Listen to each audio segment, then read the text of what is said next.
Ilan sa mga evacuees sa Tent City sa Villamor Air Base ay nagpahayag ng kanilang damdamin kaugnay sa paglisan sa kanilang probinsya. May mga nagpahayag ng pangungulila at nais ng bumalik at may ilan naman ang ayaw ng balikan ng alaala ng naturang lugar. Para sa detalye, balitaan mo kami Joseph Parapina. Halos mag-iisang buwan na matapos manalanta ang bagyong si Yolanda. Pero ang natin hanggang ngayon, di may iwasang ramdam pa rin ang matinding hagupit nito. Dito sa Tent City sa Villamor Air Base sa Pasay City, matatagpuan ang kulang-kulang na 100 individual na kinukupkop para sa pansamantalang lang tirahan. Si Aling Celia isa dito, isa sa mga nais na bumalik sa kanilang bayan matapos na may paggamot ang kanyang anak na nabalian ng buto dahil sa lupit ni Yolanda. Di daw niya may paliwanag ang tulong na nagawa sa kanya ng pamahalaan. Okay sila lahat eh.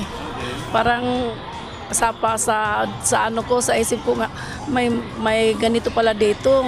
Kasi sa amin, pag doon pa ako sa amin, wala pa kaming medyo tulong mahirap pa kasi yung tulong makarating.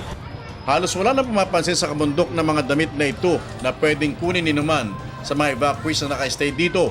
Para nga kay Jennifer, di na siya babalik sa Tacloban City matapos mawala ang kanyang mga magulang at 2 kapatid ng rin ni Yolanda ang kanilang bahay. Nagpapakatatag, pinipilit na maging maayos yung buhay kasi kailangan eh. Kaya siguro nga binigyan pa ako ng pangalawang buhay ng Panginoon kasi siguro kailangan meron pa akong tapusin na misyon. Ang plano ng mga pansamantalang nag-i-stay dito sa Tent City, isang bagay lamang ang kanilang napatunayan at natutunan na kailanman di sila pinabayaan at iniwan ng ating pamahalaan sa oras ng kagipitan. Para sa Telebisyon ng Bayan, Joseph Parapina.